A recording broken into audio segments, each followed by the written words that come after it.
എന്ന ഫുട്ബോൾ കളിക്കാരന്റെ ജീവിതം മാറ്റിമറിച്ച ഒരു കരാറാണ് പേപ്പർ നാപ്കിൻ കരാർ. ഈ കരാറിനെ പറ്റി നിങ്ങൾക്ക് കൂടുതൽ അറിയാമോ? ഇല്ലെങ്കിൽ ഞാൻ നിങ്ങൾക്ക് പറഞ്ഞുതരാം. 2000 ആണ്ട് അവസാനത്തോട് കൂടിയിട്ടാണ് നമ്മുടെ മെസ്സിയും ഫാമിലിയും അർജന്റീനയിൽ നിന്ന് ബാഴ്സലോണയിലേക്ക് എത്തിയത്. 13 വയസ്സുകാരനായ മെസ്സിയുടെ കളിയൊക്കെ കണ്ട് അമ്പരന്ന് നമ്മുടെ ബാഴ്സലോണയുടെ സ്പോർട്ടിംഗ് ഡയറക്ടറായ കാൾസിന് അവരുടെ ടീമിലെടുക്കാൻ ഭയങ്കര ആഗ്രഹം. പക്ഷെ ആ ടൈമിൽ നമ്മുടെ മെസ്സിക്ക് ഹോർമോൺ ഡെഫിഷ്യൻസി എന്നൊരു രോഗം ഉണ്ടായിരുന്നു.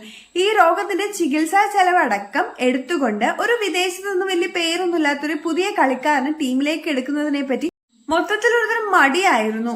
മാസങ്ങൾ കഴിഞ്ഞിട്ടും ക്ലബിൽ നിന്ന് ഔദ്യോഗികമായി യാതൊരു വിധത്തിലുള്ള പ്രതികരണവും ഉണ്ടാവാത്തതിനാൽ മെസ്സിയുടെ ഫാദറായ ജോർജ് മെസ്സി തങ്ങൾ തിരിച്ചു പോവുകയാണ് എന്നൊരു ഭീഷണി മുഴക്കി. ഇതിൽ പരിഭ്രാന്തരായ നമ്മുടെ കാൾസ് 2000 ഡിസംബർ 14 ഒരു അടിയന്തര രോഗം ബാഴ്സലോണയിലെ ടെന്നീസ് ക്ലബിൽ വിളിച്ചു വരുത്തി. ഒപ്പിടാനായിട്ട് ഒരു കൃത്യമായ കരാറോ കാര്യങ്ങളോ ഇല്ലാണ്ടിരുന്നപ്പോൾ ആ റെസ്റ്റോറന്റിലെ 16.5 സെന്റിമീറ്ററിലുള്ള ഒരു പേപ്പർ നാപ്കിനിൽ അദ്ദേഹം ഒരു കരാർ എഴുതിയുണ്ടാക്കി.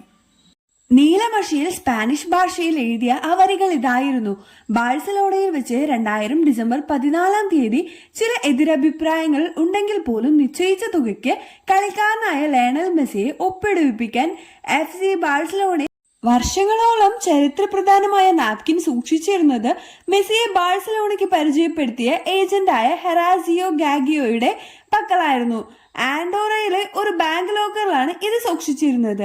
ബാഴ്സലോണയുടെ മ്യൂസിയത്തിൽ ഇത് പ്രദർശിപ്പിക്കാൻ ചർച്ചകൾ നടത്തിയിരുന്നെങ്കിലും ധാരണയിൽ എത്തിയില്ല. 2024 മെയ് മാസത്തിൽ ലണ്ടനിലെ പ്രശസ്തമായ ബോൺഹാസ് എന്ന അന്താരാഷ്ട്ര ലേല സ്ഥാപനം വഴി ഈ നാപ്കിൻ ലേലത്തിൽ വെച്ചു. ഈ ലേലത്തിൽ 7,62,400 പൗണ്ട് കൊടുത്ത്, അതായത് നമ്മുടെ 8 കോടിയിലധികം ഇന്ത്യൻ റുപ്പി കൊടുത്ത് ഒരു സ്വകാര്യ വ്യക്തിയാണ് ഈ നാപ്കിൻ കയ്യിലാക്കിയത്. ചില സുരക്ഷാ കാരണങ്ങൾ കൊണ്ടും അതുപോലെ തന്നെ വ്യക്തിപരമായ കാരണങ്ങൾ കൊണ്ടും ഈ നാപ്കിൻ ഇപ്പോൾ ആരുടെ കയ്യിലാണുള്ളതെന്ന് ഇതുവരെ വെളിപ്പെടുത്തിയിട്ടില്ല.